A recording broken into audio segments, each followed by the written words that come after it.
Fala, torcedor do mais querido, tamo junto, meu nome é Fábio Saoz e este é o nosso canal Fla Cegueta.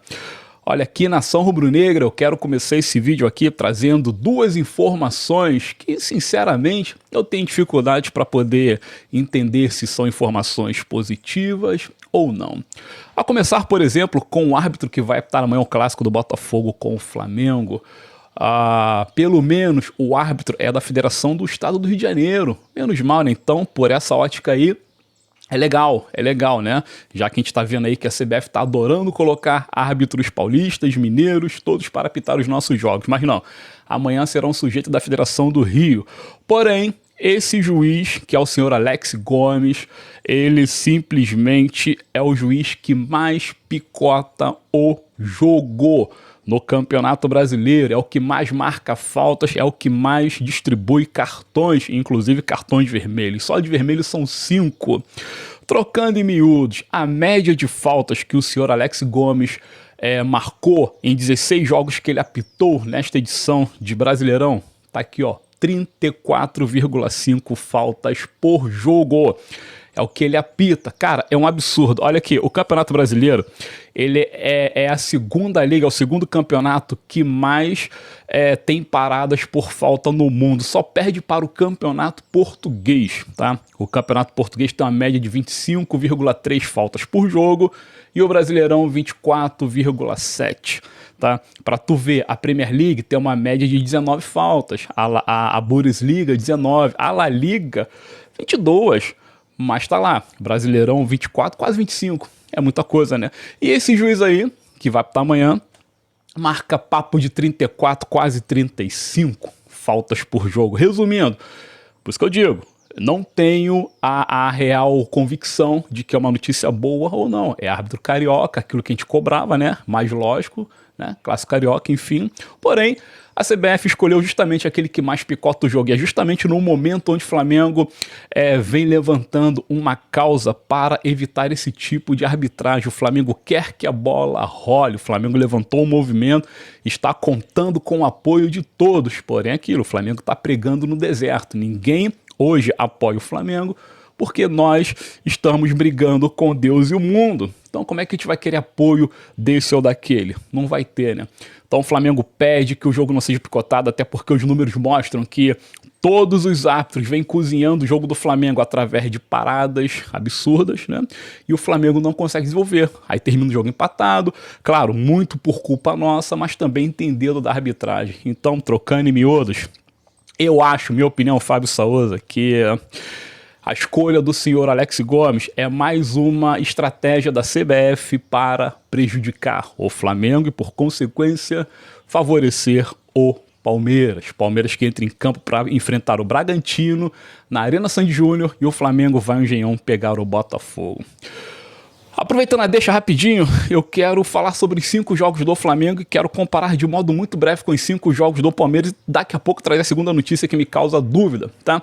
5 jogos do Flamengo, começando pelo Botafogo, amanhã no Engenhão, depois final de semana ter o Palmeiras, 5 jogos pelo Brasileirão, tá? É o clássico confronto direto contra o Palmeiras, depois o Flamengo viaja para poder pegar o Fortaleza na Arena Castelão, volta para pegar o Sport e sai para pegar o São Paulo. Esses são os 5 próximos jogos do Flamengo. Enquanto isso, o Palmeiras tá pegando o Bragantino na sua casa, né, no Allianz, depois sai para pegar o Flamengo, volta para pegar o Cruzeiro no Allianz de novo, sai para pegar o Juventude, de novo Juventude aí no caminho do Palmeiras, lá no Alfredo Jaconi, Caxias do Sul, e depois o Palmeiras volta para o Allianz de novo para enfrentar o Santos. Esses são os 5 próximos confrontos do Palmeiras no Brasileirão. Trocando em miúdos, me parece, nação rubro-negra, que a tabela do Palmeiras é um pouquinho mais difícil que a do Flamengo, com todo respeito a quem pensa o contrário. Eles pegam o Juventude no Alfredo Jaconi, que não é fácil, pelo menos o Flamengo sabe disso, embora esse ano tenha quebrado o tabu. Pega o Santos, que querendo ou não é clássico, com ou sem Neymar é clássico. Pega o Cruzeiro, que é um confronto, entre aspas, direto, né, um postulante ao título, também Cruzeiro. Pega o Flamengo do Maracanã.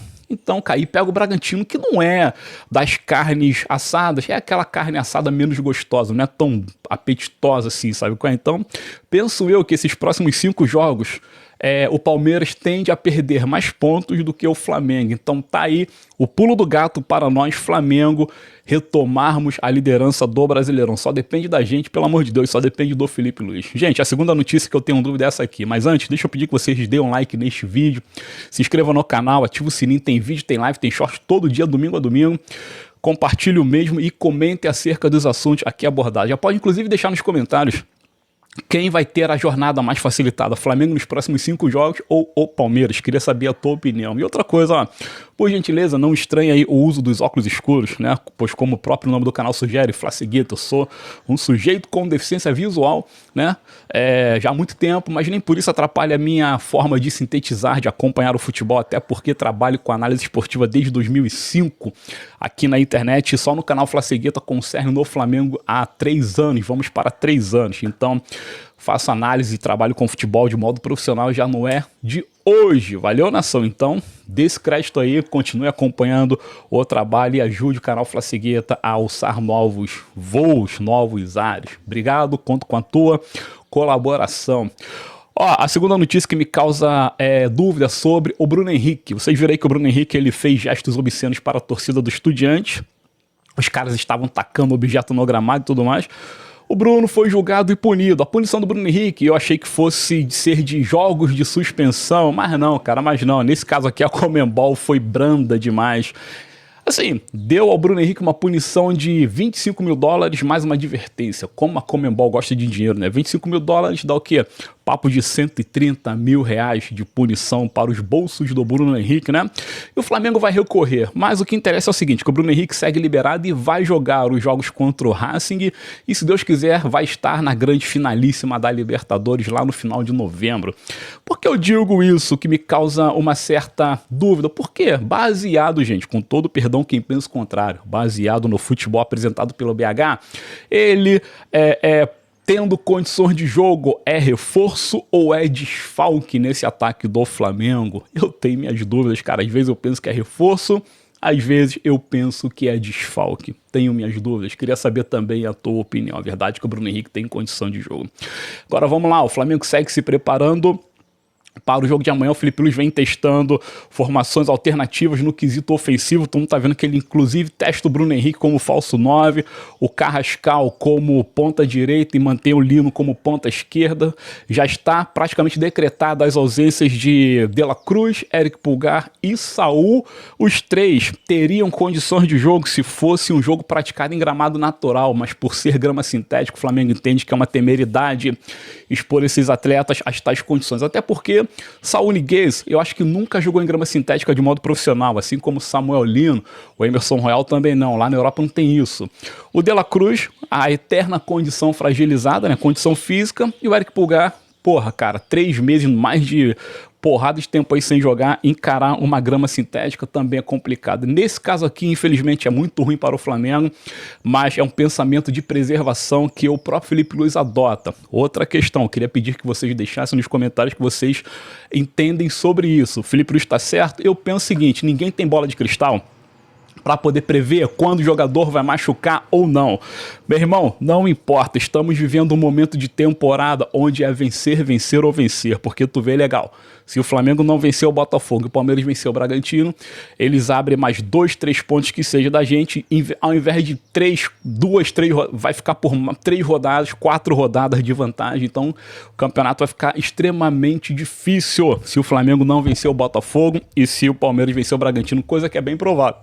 Bem provável que aconteça, porque a gente sabe como é que tá funcionando os jogos do Palmeiras, né? Então, eu acho que eu usaria ambos jogadores, no caso do Saul e do Eric Pulgar. Eu venho falando sobre a minha escalação, a tradicional 4-4-2. Inclusive, eu comecei ventilando isso aqui no canal já desde a semana passada.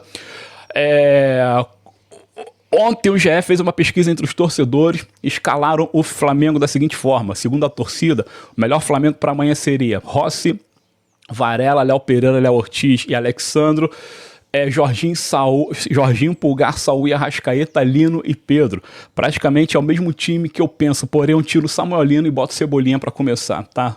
Pedro, Cebolinha, meio de campo com Eric Pulgar, Jorginho, Arrascaeta, Saúl Ñíguez. E a parte defensiva é essa aí que eu acabei de repetir. Então, é muito evidente que o Flamengo, voltando ao 4-4-2, tendo esses 3 homens de marcação no meio campo, seria um Flamengo muito mais equilibrado e muito mais poderoso, até porque o terceiro homem de saída seria o Saúl Ñíguez, que tem um belo passe, tem um belo chute, uma bela articulação de jogo. Acabou, filho, é mais fácil que andar pra frente. Mas vamos ver se o Felipe entende dessa forma. Eu sei que pra amanhã não. As ausências desses 3 jogadores já está confirmado, infelizmente. Para fechar o vídeo, gente, é o seguinte. Começou de novo, zoom de mercado. Vocês estão vendo que o Flamengo vai atrás de zagueiro, de goleiro, de meio campo. Isso aí, cara, para a próxima janela é mais evidente do que qualquer outra coisa, né?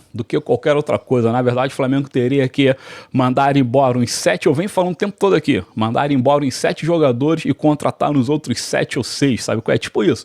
No caso aqui é Bruno Henrique, é Michael, é Juninho, é Alan, é Everton Araújo, é o próprio Cleiton, é o Pablo que tem que ir embora mesmo, é o goleiro Matheus Cunha que já está indo embora. Então são 8, 9 jogadores que tem que ir embora do Flamengo, na minha opinião, e o Flamengo assim tem que reforçar o plantel. E nesse caso, não precisa hoje a gente ficar falando em zagueiro, como estão dizendo aí sobre o Vitão, goleiro e meio campo, que é o Ezequiel. Não precisa de nada disso, cara. Deixa a temporada comer solta, tá?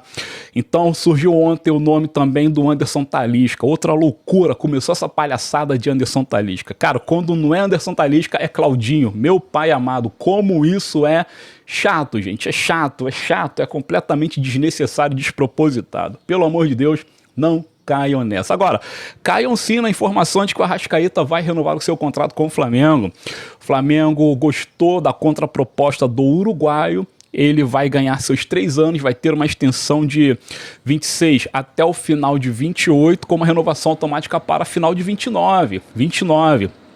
Nesse caso aqui, é provável que o Arrascaeta encerre sua jornada como atleta profissional no Flamengo, talvez indo até 2030, dependendo das suas condições em 2029. O Flamengo entende que a melhor escolha é manter o Uruguai quer ficar, gosta do Rio de Janeiro, tem investimentos, tem empreendimentos no Rio, é um carioca, né, / uruguaio, então tá tudo certo. Eu defendo essa renovação, talvez não tão extensa, talvez eu iria de 1 ano de renovação, mais 1 ano automático, tipo, ele vai até o final de 26. Aliás, até o final de 26, renovaria até o final de 27 com 1 ano para 2028, não para 2029. E assim iria desenhando o futuro do Uruguai. Mas essas foram as condições, ele gostou, o Flamengo gostou e logo ele vai assinar. Já o Felipe Luiz é outro esquema, são outros 500. A renovação do Felipe ainda está sob análise, o Felipe pediu alto, tá todo mundo dizendo que será condicionada a permanência ou a saída no final da temporada, então nesse caso aqui é bom aguardar mesmo. Eu tenho minha opinião muito clara, eu sempre trago aqui pro canal. Para quem não sabe ainda, eu vou dizer o seguinte: eu, independente de qualquer resultado, eu trocaria essa comissão técnica para a próxima temporada. Trocaria e ponto final. Quem quiser acompanhar as minhas opiniões mais aprofundadas, sigam acompanhando o trabalho que vocês verão os motivos. Valeu, gente? Então é isso, seguir acompanhando o Flamengo. Hoje tem treino, terça, né? Último dia de preparação para o clássico de amanhã e hoje teremos live, se Deus quiser, e a gente fala mais sobre isso. Muito obrigado, meu nome é Fábio Souza, por favor, like, inscrição, compartilhamento, comentários, hypada no vídeo, assim, bora que bora. Tamo junto, nação rubro-negra, e lembre-se aqui, ó, tudo isso é pelo nosso Flamengo. Valeu, obrigado.